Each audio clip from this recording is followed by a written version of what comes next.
La primera ocasión que yo impartí talleres o instrucción, hubo una persona mayor que me dijo que eso no era correcto. Compartir lo que uno sabía no era correcto. Había la idea de que esos eran secretos de la comunidad, vamos. Solamente para la gente cercana, ¿no? Pues solamente en línea directa de forma preferente, ¿no? El tiempo nos dio la razón porque hoy en día, si estos conocimientos no se transmiten, se pierde.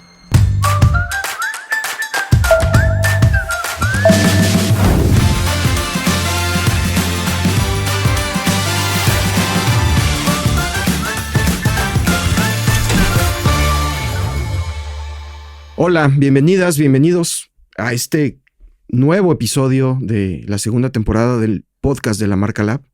Nos da mucho gusto recibir en esta ocasión, en esta mesa, para conversar a Ángel Santos. Ángel Santos, que es un gran creador mexicano, un personaje pues muy importante en las artes populares, en la parte de alfarería, un representante muy digno, yo diría incluso un embajador de México en términos no solo artesanales, sino estéticos. Ya nos platicará un poco su historia, ¿no? y sus ideas centrales como creador. Bienvenido, Ángel. Muchas gracias, Sergio. Gracias. Es un gusto y un honor estar aquí con ustedes. Gracias por venir. Ángel. Bienvenido. Bienvenido, Álvaro. Pues aquí estamos. Oye, muchas cosas que platicar. Pues sí, aquí igual la primera pregunta, a lo mejor, Ángel, para que los que no te conocen tanto, me gustaría hacerte una primera pregunta que es, ¿cómo te presentas ante personas que nunca antes habían escuchado de ti? ¿Qué les dices de ti? ¿Cómo se presenta Ángel Santos con un desconocido? Bueno, de entrada, como Ángel Santos. Si digo mi nombre completo, yo mismo me desconozco ahí. Pero también como un artesano que ha aprendido de Tonalá, de un pueblo de alfareros, de un pueblo de ceramistas, de un pueblo tradicional, un pueblo prehispánico con una historia muy rica en esencia, ¿no? Un pueblo que fue gobernado por una mujer, que era gobernado por una mujer antes de la llegada de los españoles. Entonces, que cuenta muchas historias importantes, fuertes. Muy bien. Y esa contundencia que tiene hacia la cultura, hacia el lado artesanal. Ese lado artesanal que es llamado contundentemente de esa manera, pero artístico en toda la extensión de la palabra. ¿Y cuál fue tu primer acercamiento a este mundo? Bueno, el primer acercamiento fue casual, quizás. ¿Por qué? Porque yo provengo de una familia migrante, venimos de Zacatecas, y esto hizo que aterrizáramos primeramente a Guadalajara, a una zona cercana y muy cercana al Parque Agua Azul, una zona emblemática, muy bonita. Así lo recuerdo. Esa es la infancia. Fueron ahí alrededor de 8 meses, no fue mucho tiempo, diversas circunstancias, pero esa es la llegada. Después mis padres buscan no pagar renta, y Tonalá, en las afueras de la ciudad, daba esa posibilidad. Pero llegado a Tonalá, era imposible no ver estas casas taller, estas casas donde la familia producía. Y digo la familia porque entre los compañeros de la primaria ya había quien supiera prácticamente todo el proceso de trabajo y estaban involucrados en ello. Entonces, desde esa edad, de tal manera que nosotros como familia trabajadora, por esas mismas circunstancias de ser migrantes, pues nos vimos involucrados en alguna parte de ese oficio. Y de manera muy particular, yo fui mayormente afectado y beneficiado, desde luego, con ello, porque entré a un taller, iba como aprendiz por las mañanas, como trabajador, y por las tardes acudía a la escuela. ¿Qué edad tenías ahí? 7 años de edad. 7 años de edad. Sí. Sí, esos oficios se aprenden o se aprendieron de esa manera. De hecho, cuando me pregunta, la gente suele pensar que es broma, pero yo les digo que inicié muy viejo. Ya. Ya. Cuando ellos lo interpretan como un chiste, sí, de mi parte, pero en realidad la gente que aprendió este oficio lo aprendió en los brazos, lo aprendió ya en el vientre de la madre. Claro, y ya lo traían de generación. Ya lo traían, además, sí. ya lo traían en el ADN, ¿no? Definitivamente. Entonces, para mí hay esa diferencia, ¿no? A la avanzada edad de 7 años. A la avanzada. Comenzaste. Sí, así es. ¿Cómo le explicarías a todas las personas que nos están viendo o escuchando qué cosa es barro bruñido? O sea, ¿qué significa bruñido? Y esa es como una pregunta que quisiera pedirte nos ayudes a responder. Y la otra también, si estamos en el podcast de la Marca Lab, Ángel, acá hablamos mucho de marcas, ¿no? Y de diferencias entre las marcas. ¿Cuál sería ese marcaje particular de Tonalá respecto no solamente del mundo, sino de las propias artesanías de México? Vivimos en un país que es muy rico en artesanía. Y entonces, ¿cuál es la marca de Tonalá respecto de Oaxaca, de Puebla, ¿no? ¿Qué me dirías primero sobre este asunto del barro bruñido? Sí, es una técnica muy interesante. Es una técnica, la del barro bruñido, de alrededor de 8 y hasta 10 pasos en su proceso. A pesar de ser una técnica de origen prehispánico, la técnica, como lo decía antes, ha tenido una evolución en la cual no se ha perdido. Por el contrario, se ha ganado. Ha habido un mínimo de cambios y esos le han favorecido. Particularmente, el bruñido es el brillo que se obtiene tallando la pieza después de la decoración para darle brillo, ¿no? Se talló primeramente con ágatas, con vidrios, con piedras semipreciosas, cuando digo ágatas, y más recientemente con galena, que es literal una piedra de plomo, uh-huh. Y con pirita, uh-huh. Que a su vez es una piedra con alto contenido de óxido de hierro y de azufre. Okay. Entonces, es más difícil describirlo que mostrarlo, ¿no? Claro. Pero es importante tratar de hacerlo. Y esto se viene haciendo desde la época prehispánica, como les decía. Pero hay una serie de pasos que le anteceden al bruñido. Uh-huh. Le antecede el encuentro con la arcilla en la tierra. Encontrarse con una veta de arcilla que sea la apropiada. Digo arcilla, pero regionalmente lo más correcto es barro, ¿no? Son sinónimos, sí. Y en Tonalá mayormente se ha trabajado con dos barros que al unirse generan una mezcla idónea para la formación de la pieza y por dos términos, por la plasticidad y por la resistencia. Entonces, en ocasiones son hasta tres barros que se mezclan con esa finalidad. Hay que depurarlos porque en la tierra pueden salir mezclados con impurezas, pequeñas piedritas, pequeños trozos de vegetación. Habrá que limpiarlos y después de limpiarlos generar esa pieza.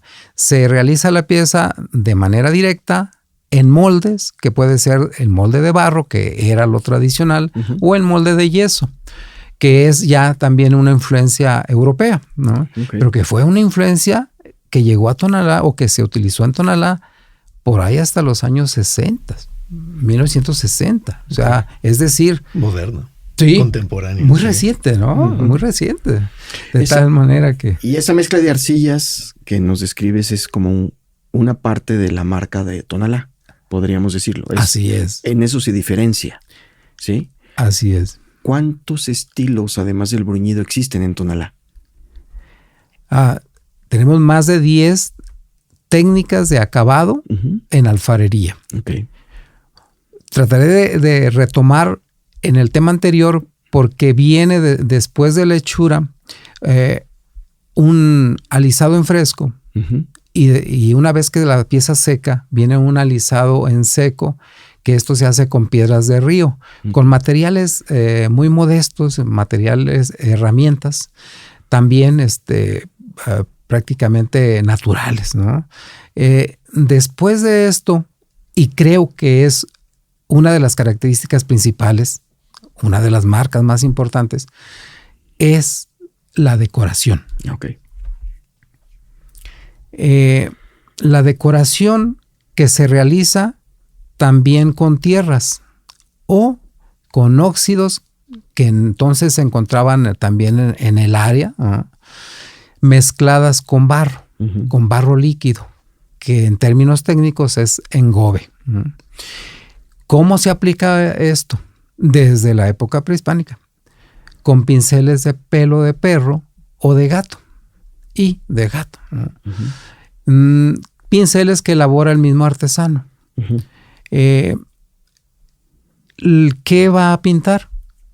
Una serie de elementos que también provienen desde la época prehispánica, pero a su vez enriquecidos con esas otras influencias que ya mencionaba, de española, italiana o europea, más allá, y árabe. Uh-huh. Flores, ¿sí? Pájaros, animales en general, mayormente aves, ¿no? Con algunas particularidades locales. Uh-huh. Esa es la iconografía en general. Y ese es un plus. Esa es también una marca de Tonalá. Sí. La decoración realizada con pinceles tiene un piropo, y es un piropo muy grande. Dice el doctor Atl, 1921, escribe, los decoradores de vasijas de Tonalá solamente podrían ser comparados en habilidad y destreza con los antiguos calígrafos chinos. Esa serie de elementos iconográficos a los que trato de hacer referencia es la identidad mayor del barro bruñido. Okay. Y es la identidad mayor de la cerámica tradicional de Tonalá, que también ha influenciado en muchos otros puntos de México. Por ejemplo, Michoacán. Okay. Olinalá. ¿Sí? Mismo Hidalgo, con los textiles. De tal manera que son elementos que han dado una identidad, que han aportado parte de esa identidad que se ha llevado a otros lugares. Hay varias historias. En el caso de Michoacán hubo artesanos de Tonalá que fueron a dar capacitación, como lo fue el maestro Zacarías Jimón, de esta familia tan prestigiada y tan intensa en cuanto a el trabajo que hacen para la preservación de la tradición en la familia. Y que lo llevaron a Michoacán, y que ahí hay vestigios de ello, trasladando un poco el bruñido y la decoración.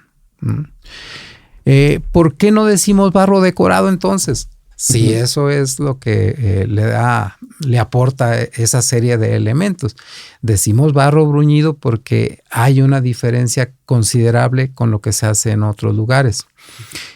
Tonalá ha tenido cientos y posiblemente hasta miles de investigadores que han venido desde tiempos ancestrales para documentar esta tradición. Entonces, así ha habido muchos escritores, hoy en día fotógrafos y cineastas, que han venido a documentar esta tradición todavía viva, afortunadamente viva, y yo considero que todavía fuerte. ¿Te imaginaste alguna vez que serías un artesano? ¿Te lo soñaste, lo pensaste, simplemente se fue dando, te encontraste con ese oficio y te sentiste lleno? ¿Qué pasó?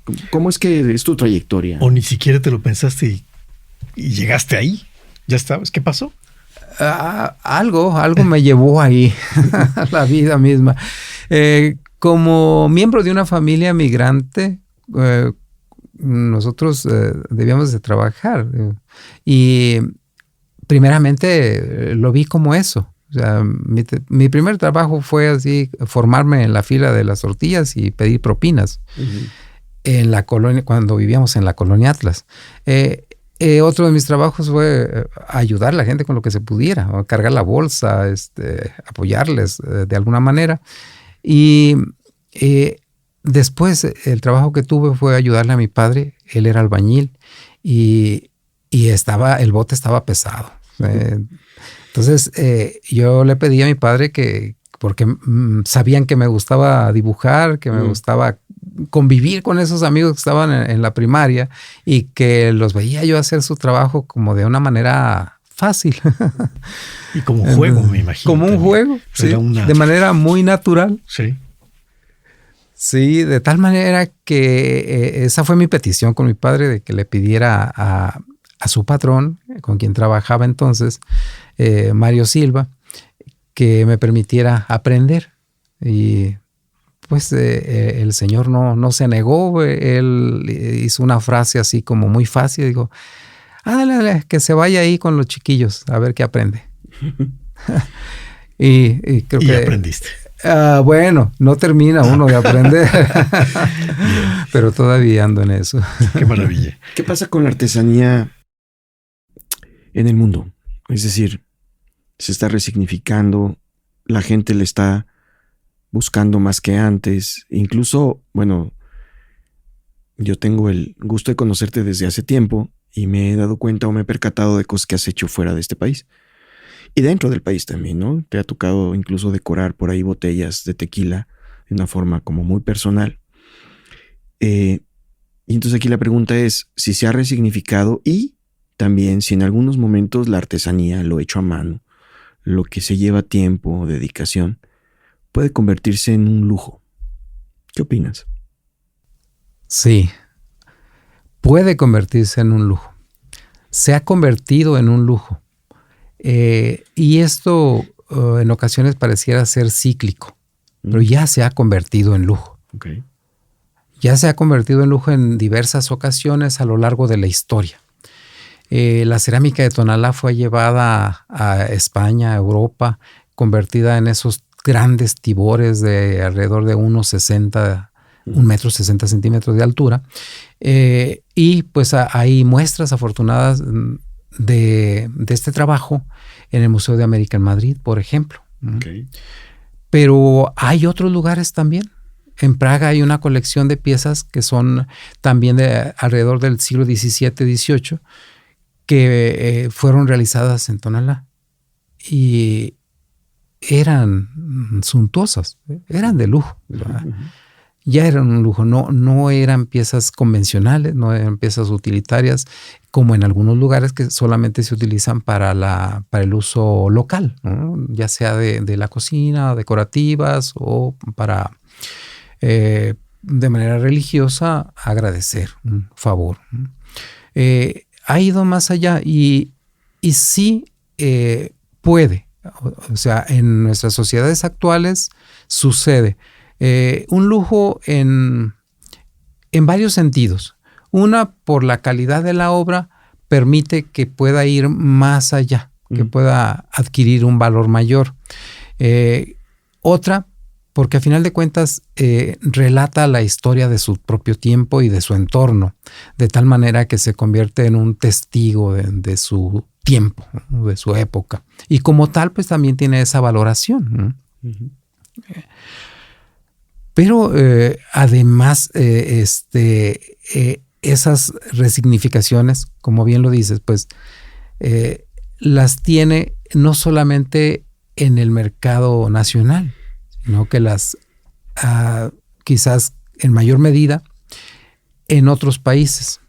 Normalmente decimos Estados Unidos, normalmente miramos hacia el norte, pero también hacia el sur. Y quizás en mayor medida, aunque podamos considerar que es un mercado con menor potencial adquisitivo, pues resulta que no es así, no es solo así. También hay público que puede adquirir y que lo adquiere. Okay.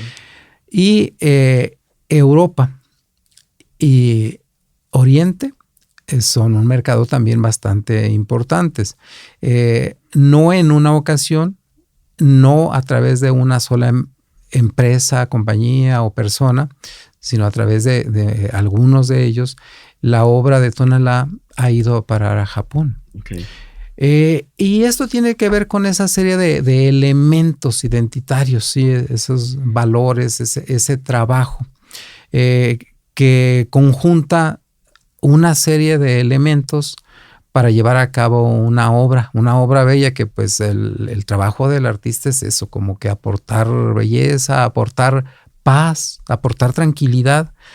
El artesano es de esos pocos seres que puede perder la noción del tiempo haciendo su trabajo, ¿no?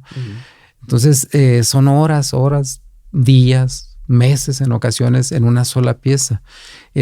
No hay una medida en ello y tampoco hay una cuántica que determine el precio en base meramente a eso, ¿no?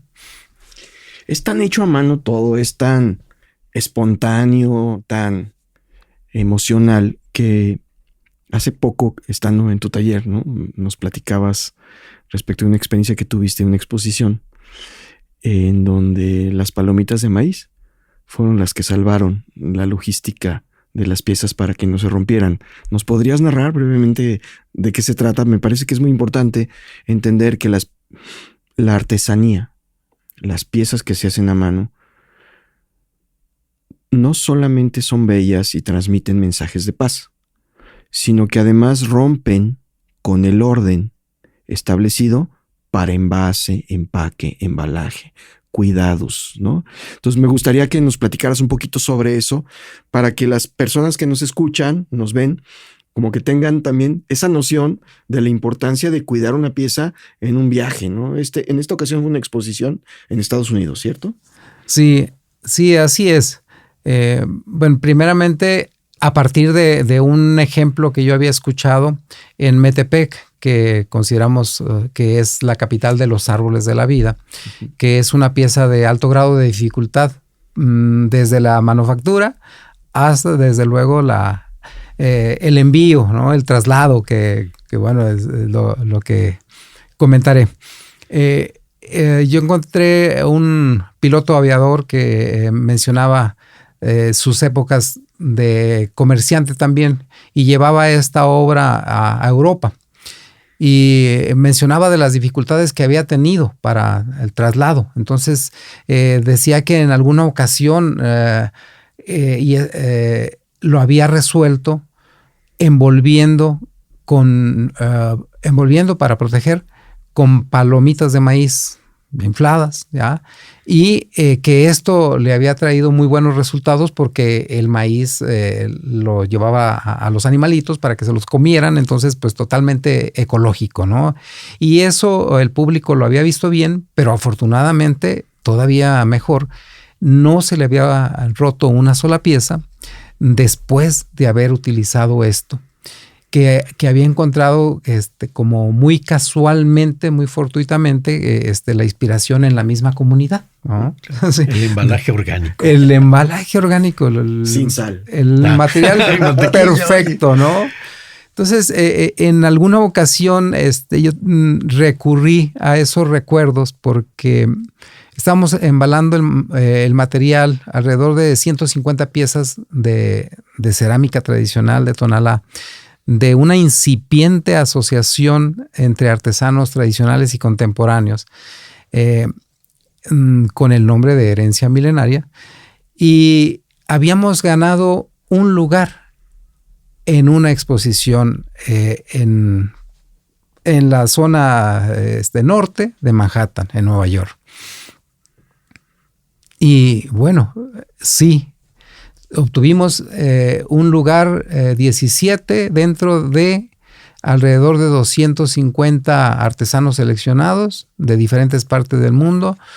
México era la primera vez que tenía un lugar en esta exposición, en este festival de la cerámica, que es algo así como Up, Fire and Up.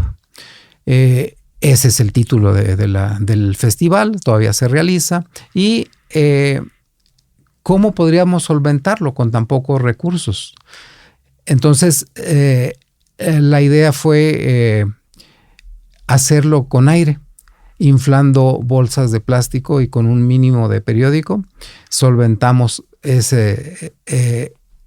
esa necesidad, y con la buena fortuna de que todo llegó completo, todo llegó perfectamente bien. Entonces nosotros salvamos esa situación y llegamos al punto de la exposición solamente un día después, un día antes de la exposición y un día después de que había llegado la mercancía, ¿no? La carga. Entonces, afortunadamente todo se dio en buen tiempo, montamos la exposición y la exposición gustó, como no tienen una idea, porque el público no estaba acostumbrado a lo tradicional. El público estaba acostumbrado a la cerámica de autor, a la cerámica de hobby, a la cerámica de artista, ¿no? Pero no a la cerámica tradicional de un pueblo. Tenía nociones de qué era Tonalá, dónde estaba Tonalá ubicado y un poco de qué es lo que hacía. Porque Tonalá ha sido famoso, como dicen sus cronistas, desde la colonia. Ya era conocido como la cerámica viajera. La cerámica de Tonalá se llevaba a Europa, se llevaba a otros lugares.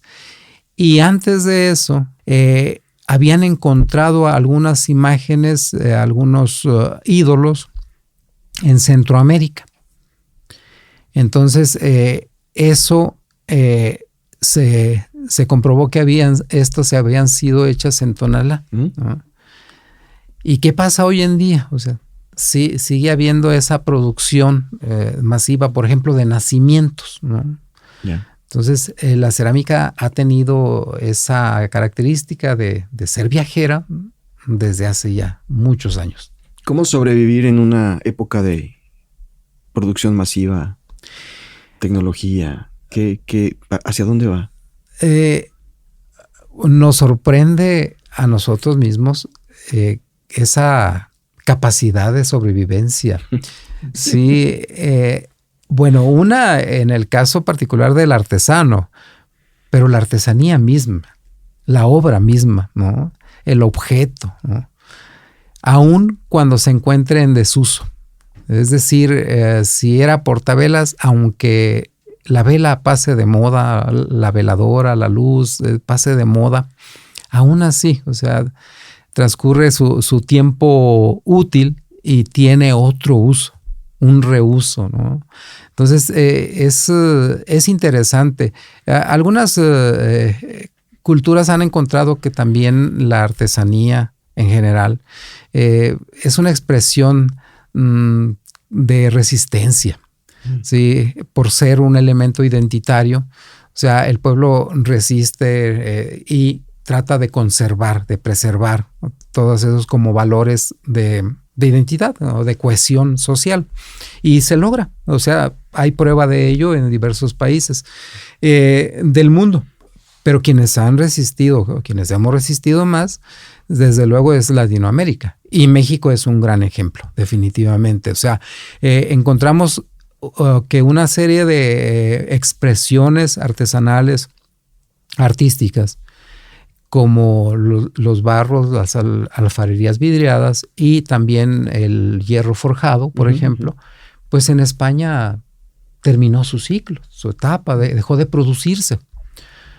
Así como otras expresiones ha sucedido en pueblos originarios en lo que ahora es Estados Unidos. ¿Y cuáles serían las diferencias hablando de los mercados? Es decir, en tu opinión y con tu experiencia, ¿quién compra artesanía y quién compra producción masiva? ¿Qué diferencias hay en su forma de ver la vida? Se mantienen las dos líneas. ¿Hay espacio para las dos? Se mantienen las dos. Las dos líneas se han mantenido a lo largo de los años, de los siglos incluso, porque quienes hacen una obra muy elaborada, ¿no?, que requiere esos 3, 6 meses. Se asemeja esto al textil, por ejemplo, ¿no?, de lo detallado, de lo minucioso, y que son obras de contemplación, mayormente, ¿no? Es decir, no es el jarrón para llenarlo de agua y que nos refresque la vida, que nos aromatice el espacio, ¿no? Es una pieza para la contemplación y es la pieza que habla por todos los antepasados, ¿no? Entonces, esa pieza puede tener 3 meses o 6 meses de trabajo, pero no va a ir a cualquier mercado, se vuelve elitista, ¿no? No va a ir a cualquier comprador, ¿no? O sea, va a escoger la propia obra, su destino final, ¿no? Y su destino final, esa familia, esa casona bonita, ¿no? O un coleccionista, los tenemos, ¿no? Los tenemos, por ejemplo, en Monterrey, ¿no?, donde se acaban de abrir. Pues porque si no, vendiendo una pieza cada 6 meses. Hay mercado para ello, pero desde luego también en muchos casos el mismo artesano que hace este tipo de obra también hace lo otro. Algo que se mueva más. Dicen en Estados Unidos también hace galletas, ¿no? Entonces, sí, también puedes hacer la pieza convencional que puede costar en el mercado nacional 50 pesos. En el mercado extranjero, $3, $5, ¿no? Que sería así como lo mínimo, ¿verdad? Sí, $5. Bueno, pues esa es como parte de las cualidades que tiene el artesano, ¿no? Y particularmente el artesano tradicional, ¿sí?, que quizás carezca de otros conocimientos como la cotización adecuada, ¿no?, o la administración, claro, que ese es otro tema. La valoración del producto, pero sabe hacerlo, ¿no?, de principio a fin. O sea, conoce todo el proceso y lo realiza. Me gustaría volver al inicio un poquito. Me imagino este contexto donde muchas familias, vecinos tuyos en ese momento, se dedicaban por completo a hacer barro, piezas, artesanía. Y siguiendo la misma línea, más o menos, ya me dirás si me equivoco o no. ¿En qué momento destacaste? ¿En qué momento te diste cuenta que había un twist, un giro que tú le dabas y que los demás no lo estaban haciendo? ¿O al contrario, lo sigues haciendo tradicional, todo igual? ¿Cuál es la diferencia? ¿En qué momento te destacaste, te diferenciaste? Considero que sí había un factor de necesidad. Había un factor ahí de necesidad económica y necesidad, primero, de sentirme parte de la comunidad, de hacerlo también que pudiera ser contemplado como dentro de una comunidad. Porque venías de fuera. Sí.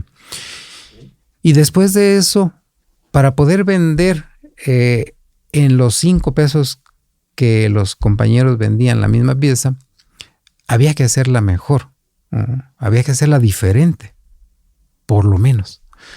Y creo que ese fue el punto de partida, marcar una diferencia o intentar marcar una diferencia. ¿Y esta idea fue consciente o ya llegaste a esta conclusión que me estás diciendo tan fácil ahorita con el tiempo? Pero en ese momento lo visualizaste. ¿Tengo que ser diferente para poderla vender? Una parte sí y la otra definitivamente. Fue mucho más adelante. Yo formalicé mi taller a los 17 años. Igual súper chavo. A los 17 años creí que yo ya lo sabía todo y que podía poner mi taller porque ya sabía.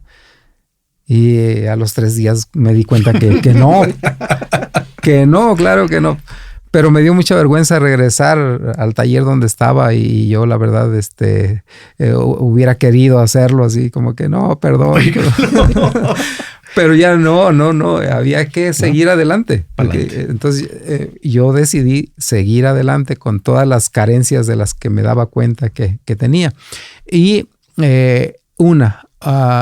buscando la posibilidad de vender, me daba cuenta de lo que hacían otros compañeros, que eso no me había pasado. Entonces, primeramente recurrí al a las tiendas que había en Tonalá, mismo Tonalá. Y lo que me daba cuenta es que había familias, había artesanos, la mayoría, ¿no? Si no es que todos, con un trabajo de muy alta calidad, barato. Era muy complicado subsistir con esos precios. ¿Cuál fue la primera, pues yo diría que ocurrencia, okay, ¿verdad? Salir. Y yo había salido porque considero que me gusta todavía. Creo que fui un buen pata de perro. A los 13 años hice mi primer viaje solo, con mis propios recursos. Y con la anuencia de mis padres, que solo claro, no dijeron, no, porque es peligroso, no, que te vaya bien, cuídate y nos vemos a tu regreso. Y hacía mis pequeñas salidas breves, algunas por cuestión de escuela, todo esto. Entonces, ya una vez con el taller, mi primera salida fue Puerto Vallarta. Y soy un hombre afortunado. Siempre lo he dicho, siempre lo diré. Yo no sabía exactamente a qué iba, nunca había ido a Puerto Vallarta y me encontré un hombre en el camión que yo creo que vio que estaba yo asustado, ¿no? Y me dijo, ¿a dónde vas? Pues voy a Puerto Vallarta, ¿no? ¿Vas a pasearte? No, es que quiero vender, que llevo mis piezas de barro. Bueno, pues mira, empezó por platicarme su propia historia. Él llevaba casi 10 años vendiendo flanes en Puerto Vallarta. Y iba de una comunidad de Tonalá, según lo que me platicó, y me platicó cómo había sido su experiencia. Y me dijo, cuando llegues a Puerto Vallarta, llega a un lugar económico, ve a una casa de huéspedes, no llegues a un hotel, toma un baño, descansa y luego te vas a la zona del río Cuale y ofrece tu trabajo en el mercado. Yo hice exactamente lo que él me dijo y yo en menos de 3 horas había vendido todo lo que llevaba. Wow. Yo fui muy afortunado y duré vendiendo ahí más de 5 años. Estamos hablando de esto, demás, fue más o menos finales de los 70s. Sí, finales de los 70s, sí. 78 o 78 y de ahí en adelante. Sí, aproximadamente. Entonces, en ese sentido, encontré una beta de posibilidades porque el primer viaje solamente no llevaba mucho, lo que pude cargar y lo que prácticamente producía yo solo. En las siguientes, yo tuve oportunidad de llevar el trabajo de otros compañeros, de algunos de ellos que eran maestros reconocidos, muy reconocidos por su trabajo y de muy buena calidad. Uno de ellos, a quien recuerdo mucho, Porfirio Reyes, que era el maestro decorador, a quien el también reconocido ceramista Jorge Wilmot lo consideraba su mejor decorador. Quien había sido su mejor decorador, a pregunta expresa de alguien, dijo el señor Porfirio Reyes, era su mejor decorador y era quien me vendía obra en un cierto momento y en otras, con tal confianza, me cedía obra para llevarla y pagarle al regreso, con esa confianza. Uh-huh. Entonces, eso marcó una línea. Yo consideré que había muchas debilidades en lo personal en relación al trabajo y también en la comunidad. ¿Cuáles consideré que podrían ser las debilidades y lo que pudiera ayudar a levantar más? La formación, la preparación. Entonces yo entré a la Escuela de Artes Plásticas y estudié primeramente dibujo publicitario y estudié posteriormente escultura, que fue una carrera que no concluí, pues, me faltó muy poco. Pero todo eso fue así como el conocimiento. ¿Qué pasó? La pieza clave en mi carrera, en mi formación, considero que fue precisamente dicha escuela, a través de sus maestros, quienes me dieron la seguridad, ¿no?, de que eso era lo que yo quería, regresar al oficio para fortalecerlo y no dedicarme necesariamente al dibujo publicitario, a la publicidad o a hacer escultura, sino Pero en ese aplicarlo. momento, cuando entraste, sí había un coqueteo de dedicarte a otra cosa. Definitivamente. De la escultura a lo mejor, o la publicidad que Así estaba es. floreciendo, ¿no? Así es, Álvaro. Definitivamente, sí. Sí, había todavía hasta, podría decirlo, cierta incomodidad. ¿En quedarte? En quedarme como artesano. Ok. Ser artesano no era así como muy bien visto, ¿no? Además es cansado, ¿no? Y Es con sus cansado. giras. Sí, es cansado. O sea, ser artesano, lo decía antes, es hacer jornadas fuertes. O sea, es hacer jornadas en ocasiones de 6 de la mañana a 8, 9 de la noche. O sea, es cansado, pero gratificante. Y a la vez, hay el cansancio. Hay gente que se va a cansar en un gimnasio. Claro, claro. O sea, hay gente Y que pagan. Sí, entonces, sí. Oye, no terminaste escultura, pero no es escultura lo que haces. Sí. Yo modelo, realizo mis modelos, genero mis propios bocetos y eso es lo que nos saca adelante como equipo de trabajo, como taller, ¿no? Porque el oficio artesanal es una labor de equipo.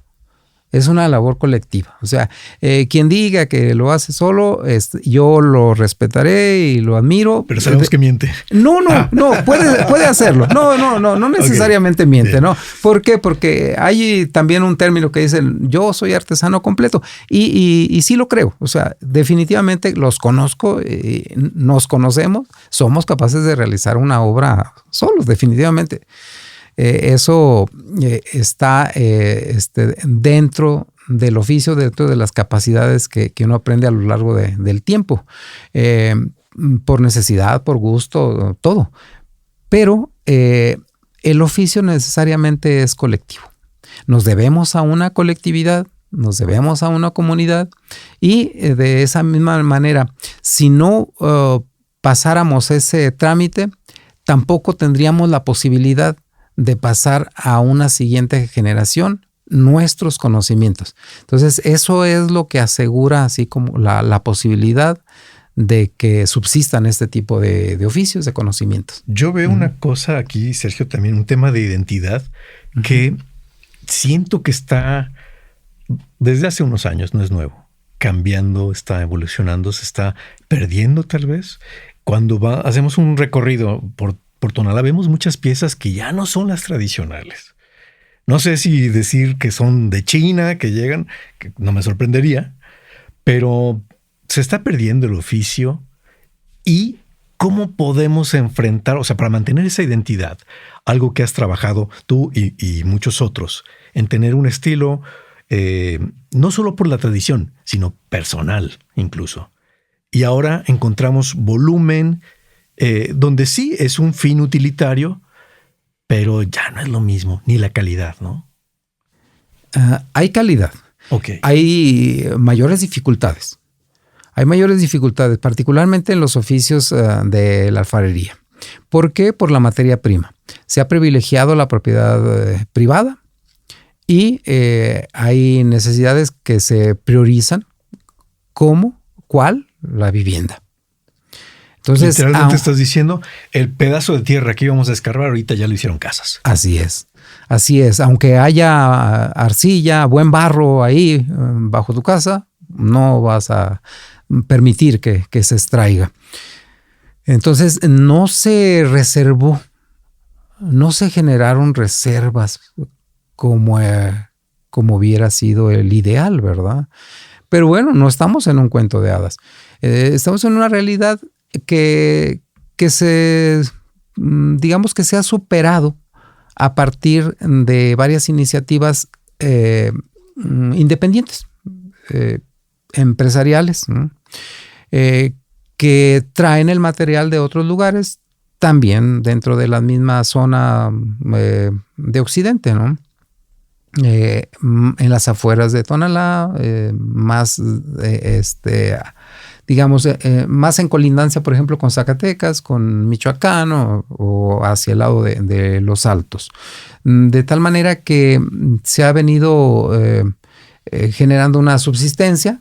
En ocasiones hay etapas afortunadas donde se encuentra un banco, una mina, una veta, ¿no? Que permite trabajar 2-3 años más y con una calidad aceptable. Pero si comparamos un material de 1960 con lo que ahora trabajamos, la diferencia es enorme. Sí, abogamos siempre a que haya esa conciencia de parte de las constructoras, por ejemplo, ¿no? De parte de los ayuntamientos, ¿no? De nuestro ayuntamiento. ¿Para qué? Para que, dada esa conciencia, pues se reserve donde haya material, se extraiga, se rescate y se otorgue al gremio, ¿no? No considero que ninguno de los artesanos, cualquiera que sea su materia prima, es más, digamos, genera más daños que algunos otros perjuicios, ¿no? Por cuestión de contaminación, por cuestión de otro. Los artesanos somos quienes más cuidamos la materia prima y por ende la ecología, el mundo, la naturaleza. Pero también en el sentido de que no se requieren así como demasiado material, o sea, se es cuidadoso con ello y al respetar la naturaleza, también yo considero que conforme pasemos de una etapa a otra, también los productos cambian en su tamaño. Ahora hay más miniaturistas de alta calidad. Y dado que no son precisamente utilitarios, pues también hay otro tipo de objetos. Y se van dando otras manifestaciones, ¿no? Por ello también se generan decorados similares a los que se realizan en barro bruñido, en barro petatillo, ¿no? Sobre otro tipo de materiales, ¿no? Hasta llegar a la decoración de hoteles, por ejemplo, o la decoración de casas, la pintura sobre madera, sobre lienzo, ¿no? Como alternativa, claro, a los oficios. Traspolar la técnica, sí, a otro medio. Sí. Uh-huh. Oye, nada más porque me quedé ahorita impactado con este tema que no había yo hecho la reflexión, que el barro es la tierra de aquí, este pedazo de tierra con toda su historia milenaria, ¿no? Geológica. Sí. Y por lo tanto es única. Lo valoramos, por decir, muy obvio en los vinos, ¿no? Este vino es de aquí porque el terroir. Estamos hablando de terroir aquí también. ¿Es posible hacer la mezcla química de tierras y arcillas, dándole así de poquito y todo, el análisis químico y todo, para lograr que sea parecida o que sea igual? ¿O simplemente no se puede? O sea, hacer las mezclas de barros. Se generan, okay. Sí se generan en base a esa necesidad, en base a esa escasez. Se han generado fórmulas que ayudan a remediar ese mal. ¿Qué ayudan? Okay. No es lo mismo. No es lo mismo, definitivamente. No es lo mismo ni se considera como una alternativa. El barro de Tonalá tiene varias particularidades. Por ello es que le aporta, cuando es una pieza utilitaria para el agua, particularmente refiriéndome, por ejemplo, a un botellón de barro canelo, le aporta frescura, sabor y aroma. Me estás diciendo algo que damos por sentado los que habitamos la zona metropolitana, que un botellón de barro de otra parte no sabe igual. No. definitivamente no. Incluso hay algunos que calientan el agua en lugar de mantenerla fresca, ¿no? Por los materiales que tiene. Yo quisiera preguntarte algo. Con toda esta experiencia que has ganado, ¿qué te hubiera gustado aprender temprano? El oficio. No, el oficio de alfarero. Claro. Más temprano. El oficio. Y además del oficio, algo que te hubiera gustado que alguien te hubiera dicho, ten cuidado con esto, vete por aquí, vete por allá. Sí. ¿Qué hubieras agradecido de algún mentor? Lo agradezco, de verdad lo agradezco. Yo estuve en la familia Silva Palomino y ellos realmente me recibieron como un hijo más. Okay. O sea, yo estuve con ellos y viví como un hijo, yo no diría no adoptivo, solamente así como un hijo más, con todas esas confianzas y con todos esos beneficios de estar en una familia tradicional que me permitió adentrarme en la cultura. Es decir, en la forma de vida, ¿no? de un tonalteca, incluido el oficio. Okay. Incluido el oficio. ¿Por qué? Porque todavía a principios de los 70 reinaba aquel término de que los conocimientos no se comparten. Los conocimientos solamente se van pasando de abuelo, padre a hijo, en línea directa. Lo otro era muy diferente y no era lo común. La primera ocasión que yo impartí talleres o instrucción, hubo una persona mayor que me dijo que eso no era correcto. Compartir lo que uno sabía no era. Que te lo ibas a acabar. Okay. Había la idea de que esos eran secretos de la comunidad, vamos. Solamente para la gente cercana, ¿no? Solamente en línea directa de forma preferente, ¿no? Sin embargo, el tiempo nos dio la razón porque nuestra generación, varios compañeros fuimos a una escuela, ¿no? Entonces sí había otra actitud. El tiempo nos dio la razón porque hoy en día, si estos conocimientos no se transmiten, se pierde. Okay. Es decir, todo ese término se invirtió. Antes, para que no se perdieran, no se compartían. No hacia el exterior. No hacia la gente extraña. No hacia el que apenas llega. No a cualquiera. Y quizás otros términos. Pero hoy en día, si no se comparte, si no se transmite, si no se instruye, lo perdemos. Se está perdiendo la línea de familia, es decir, los hijos ya están haciendo otras cosas, los nietos ya están haciendo otras cosas. ¿Ya no les interesa? Afortunadamente hay familias que han mantenido esa línea. Sí, la familia Jimón, ya lo mencionaba, la familia Bernabe con Barro Petatillo, entre otras. Sin embargo, sí, también se ha quebrantado. Aún en otras familias, también muy, muy tradicionales, se ha quebrantado esa línea. Entonces, se ha puesto en riesgo técnicas como el barro vetus, como el barro negro esgrafiado, que es una particularidad de Tonalá, muy diferente al barro negro de Oaxaca. ¿Sí?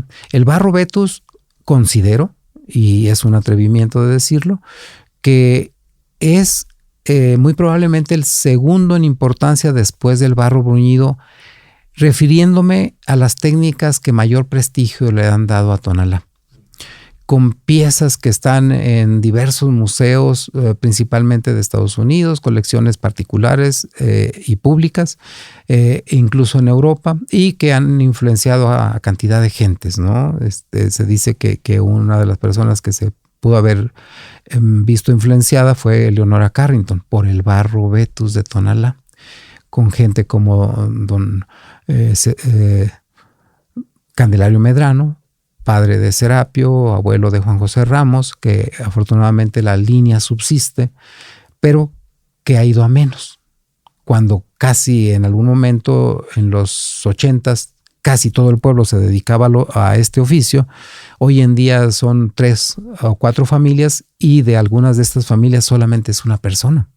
En el caso del barro negro, solamente la familia Mateos y solamente son 2 personas las que se dedican a esto y no de tiempo completo. Entonces, vemos en algunas de ellas ese riesgo y por eso buscamos compartirlo, instruirlo, aunque no sea propiamente de la comunidad, que no viva en la comunidad, pero eso ayudará para que las técnicas subsistan y puedan ser promovidas y seguramente más adelante hay otras condiciones, ¿no? Claro, y bueno, y el riesgo de también que se ha manifestado en otros contextos artesanales que se apropian las grandes transnacionales del diseño o de la técnica.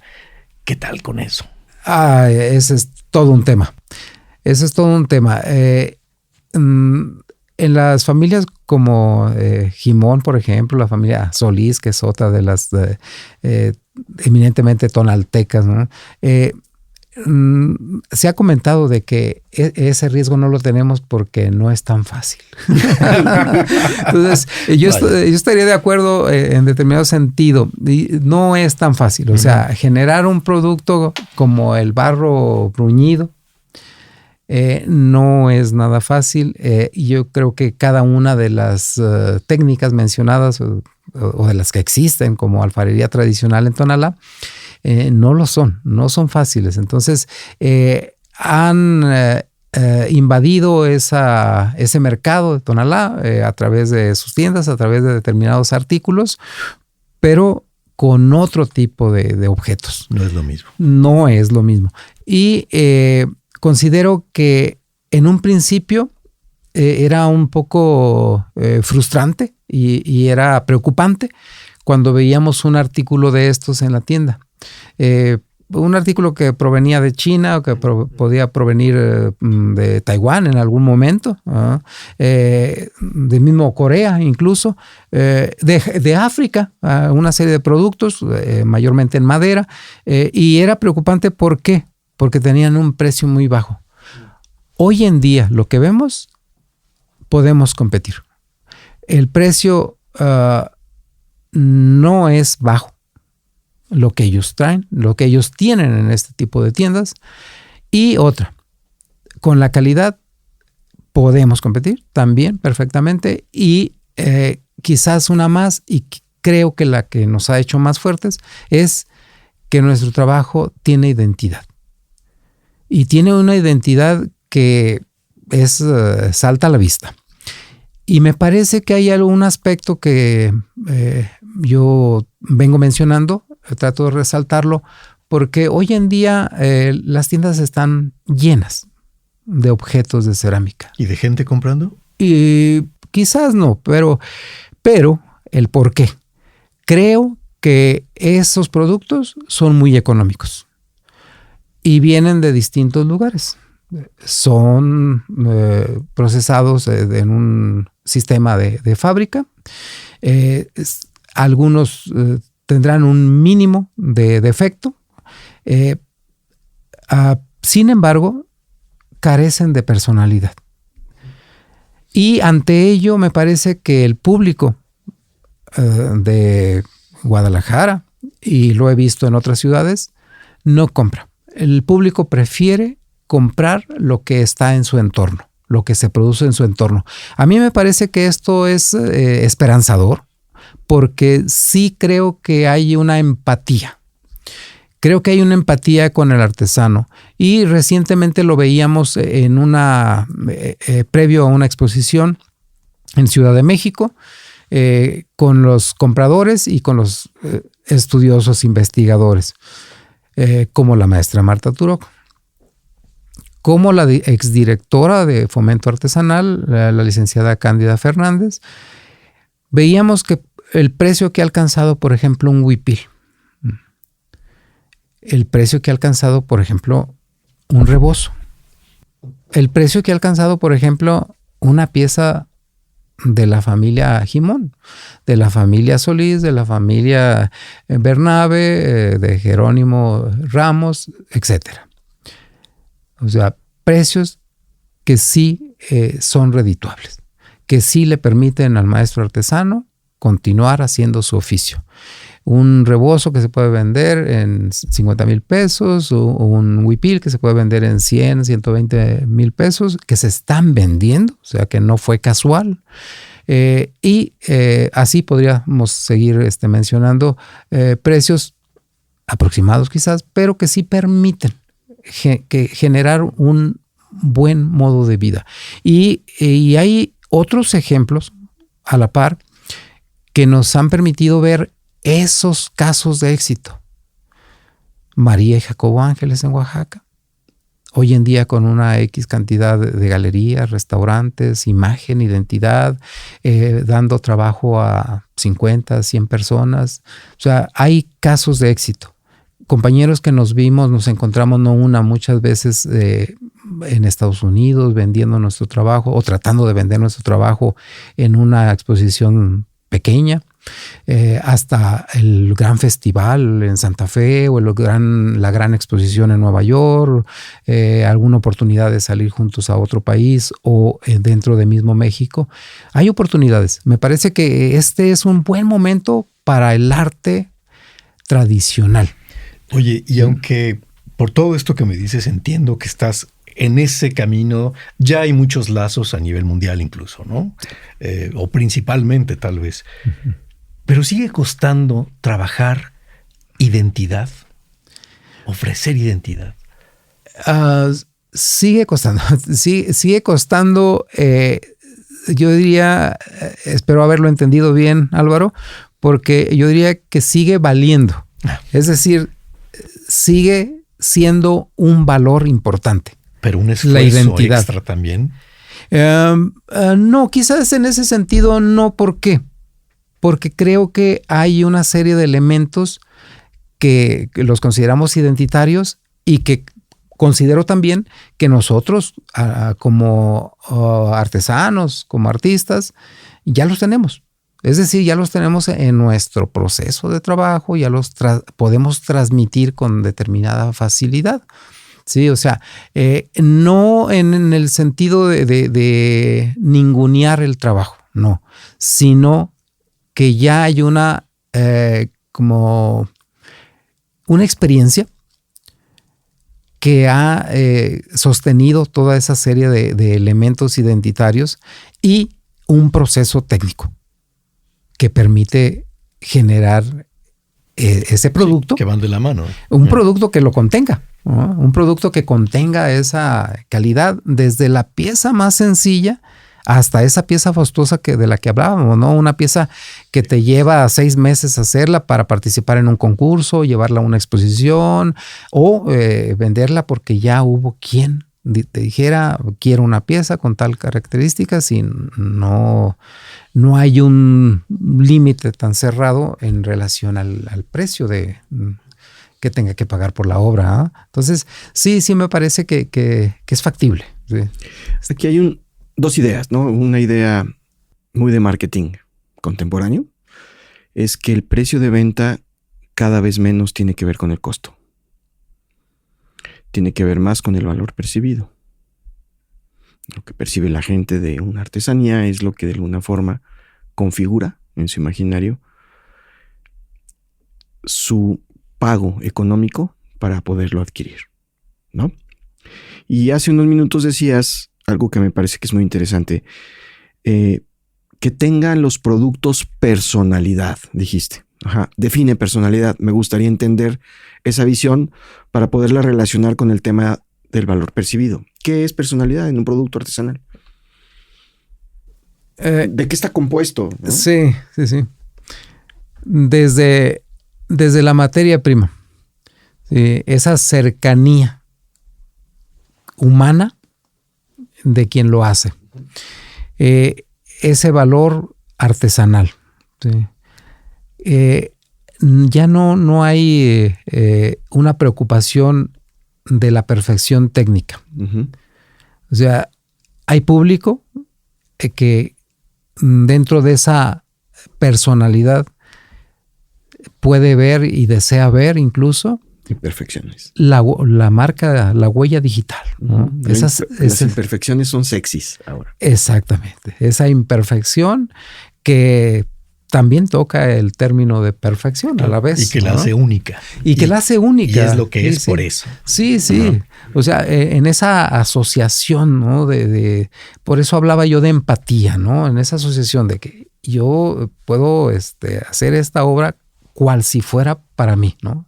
Sin esa preocupación de que tenga que ser la pieza más perfecta del mundo, ¿no? Okay. Sino con esa también cercanía y el público con esa empatía hacia lo que se proporciona de parte de un proceso tradicional por parte del maestro artesano y en esa sencillez, seguridad que da el oficio tal vez, pero también esa apertura, ¿no? Okay. De entregarse. ¿Cómo comunicar la personalidad? ¿Qué les dirías a los maestros artesanos que nos ven, nos escuchan? Esa personalidad que hace distingo, que incluso impulsa un precio de venta que te permite sostenerte como creador. ¿Cómo la debemos de comunicar? Imagínate que Álvaro y yo somos artesanos. ¿Qué recomendaciones nos harías? ¿Cómo le hago si yo estoy en Guerrero o si probablemente estoy en Campeche, ¿no? O en Puebla o en Oaxaca? ¿Cómo se comunica? Porque de repente yo me quedaría un poco también con la impresión de lo que describía Álvaro. De repente pareciera que uno va a estos lugares donde se supone que venden artesanía tradicional o local y pues te encuentras con un venadito de madera hecho en China y cosas de ese tipo, ¿no? Entonces, ante esa inundación, ¿cómo comunicas la personalidad? La pregunta tiene más que ver con esto. ¿Cómo te diferencias con lo que no tiene personalidad? No solamente pensando en el producto, Ángel, sino la manera en cómo lo narras. ¿Qué tendríamos que hacer para mejorar la manera en cómo comunicamos nuestro mensaje? ¿Qué sugerirías? ¿Qué dices? ¿Qué dirías al respecto? Bueno, la honestidad de hablar con su propio lenguaje. Okay. Y no solamente hablar por sí mismo. Hay que hablar por la comunidad, hay que hablar por el colectivo, hay que hablar por los ancestros. Entonces, eso es lo que en realidad cuenta una historia y cuenta una historia interesante o de mayor interés. Okay. Muy bien. Cuando referimos a hablar de ese México profundo, es hablar de sí mismos también. Y hablar de la comunidad es hablar de esa serie de historias, esa serie de elementos, ¿no? Nosotros hablamos de nahuales, hablamos de magia, ¿no? Hablamos de historias, de fantasía, de leyendas, hablamos de tastuanes, ¿no? Entonces, eso es lo que cuenta. Y eso es una serie de historias que la gente desea escuchar, ¿no? Un producto que nace bajo este contexto tiene mucho que decir. Hace poco tuvimos aquí en la mesa de invitado a un chef que él se autodenomina cocinero. Y le preguntábamos, Álvaro y yo, sobre esta cultura comunitaria que los chefs, sobre todo en México, tienen. Aparentemente trabajan en conjunto, ¿no? Cocinan juntos, hacen una oferta gastronómica juntos, 2, 3 chefs diferentes, en fin. Y a pregunta expresa, ¿no? Le preguntábamos a Paco que si está romantizado ese asunto de que verdaderamente los chefs trabajan en comunidad o no. Y ya nos respondió, y el que quiera ver la respuesta que vea el episodio, ¿no? Pero lo que te quiero preguntar es esto. Oye, Ángel, la herencia milenaria, como un grupo, como una asociación, en tu experiencia, no solo en Tonalá, sino en México como país, ¿qué tan solidarias son las comunidades artesanales? ¿Sí se ayudan? ¿Sí están fortaleciéndose para que entonces se cuente una historia de diversas comunidades y no solamente de la mía? ¿Qué está pasando en la relación entre las comunidades de artesanos en México? Sí se trabaja en comunidad, sí, definitivamente, porque decía yo que ese es el origen. Y considero que se sigue haciendo de esa manera. Sí hay dificultades en cuanto a la integración de asociaciones con un mismo fin. Sí, ¿por qué? Porque no hay una costumbre en determinados aspectos. La parte de la administración, la parte económica es en ocasiones una de las dificultades. Pero la parte cognoscitiva, de toda esa serie de elementos que históricamente se trabajan, las herencias recibidas de parte de una familia o de la cabeza de la familia por estilos, por ejemplo, marcan ciertas diferencias. No necesariamente son hermetismos, no necesariamente, pero marcan ciertas diferencias. Entonces, tiene que ver con eso. Sin embargo, si vemos en términos generales, es inherente. O sea, todo va hacia lo colectivo. Si un artesano se ve beneficiado, un artesano en este caso de Tonalá, se ve beneficiado por una exposición, obtener un premio en un concurso, en un certamen, obtener una beca, viajar al extranjero, tener una participación en algún festival internacional o nacional, nos beneficiamos todos. Esa es parte de. Entonces, quizás algunos aspectos, algunos de nosotros nos pueda costar trabajo entenderlos, pero sí se puede trabajar en equipo. Sí se puede. Herencia Milenaria cuenta una historia de más de 13 exposiciones en Estados Unidos en diferentes puntos, con un número de artesanos cercano a los 20 artesanos, con obra de distinta técnica, con un carácter diferente, pero atendiendo un público similar. Okay. Dos preguntas más que yo quisiera hacer y si están de acuerdo, pues cerramos, ¿no? esta charla. Muchas gracias otra vez por tu generosidad y por tu tiempo. A usted. La idea de la primera pregunta tiene que ver con una descripción que hiciste de la jornada del trabajo. Es decir, son jornadas muy pesadas, pero muy gratificantes. Entonces yo te quiero preguntar, me gustaría que nos compartieras 2 ejemplos de productos tuyos, de Ángel Santos, no ahorita de la comunidad, sino que te han dado esa gratificación, que te han de alguna forma motivado con el entusiasmo de seguir adelante. ¿Cuáles han sido esas 2 gratificaciones más grandes que has tenido, que pudieras describir en este momento en tu historia como artesano, hablando de tus productos? ¿Cuáles serían? Ojalá y pudieran ampliar la lista, pero particularmente la botella realizada para Clase Azul es uno de los grandes logros. Es una botella que también refiere, es de hecho un homenaje a esa iconografía tonalteca. Así lo planteé. ¿Qué tenía que suceder? Que hubiera una identidad más personal, más de índole personal, precisamente porque es un producto, fue planteado desde un principio como un producto para el mercado internacional. Y había que ser respetuosos con la tradicionalidad local. Esa botella en un determinado momento yo la planteé como botella de faisanes. Son 2 faisanes que se coquetean, es una pareja que habla de esa relación que facilita la subsistencia, que propicia la subsistencia de una especie, de tal manera que es una alegoría a la vida, a final de cuentas, y es también una alegoría a todos esos elementos florales que tiene la tradición de Tonalá para una botella de tequila. Y para una botella de un tequila extrañejo de más de 10 años, ¿no? Entonces, algo especial. En algún momento se planteaba solamente un número quizás de 60 piezas y cerrar.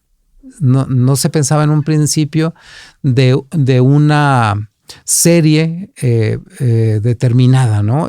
Cuando se ven los resultados, se determina que puede ser una botella que vaya más allá y que sea una botella para un público muy elite. Se determina cerrarlo en 300 botellas, la edición. Y no solo eso, afortunadamente se determina continuar con esta producción de diseño. Master Artisan ahora está ya sacando la edición 5, lo cual quiere decir que después de un servidor, 4 maestros artesanos se han beneficiado con esto y no solo eso, que han aportado no solo a la empresa, es innegable, a la empresa con todo lo que ello implica, sino que han aportado su arte al mundo. Okay. Una botella que empató como esa serie de elementos, o a través de esa serie de elementos tuvo empatía en países como Japón, pudieron darle la entrada, de tal manera que estos otros compañeros artesanos que tienen la posibilidad ahora de producirla están dentro de ese mundo, dentro de esa serie de posibilidades para darle mayor promoción, visibilidad claro, a su trabajo y al de todo un pueblo. Okay. Tonalá, Jalisco, México. La empresa, la misma botella, no solamente no lo niega, sino que lo enaltece. Uh-huh.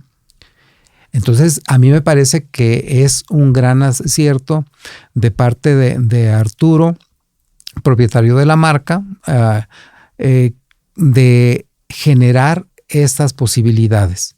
Entonces, si bien creo que algunas otras empresas habían intentado o habían hecho algo al respecto, esto es muy sólido, muy fuerte y contundente, ¿no? Ya hay continuidad. Muy bien. La otra pieza que deseo mencionar es una pieza que realicé el año pasado y que es ganadora del concurso de Galardón Jalisco.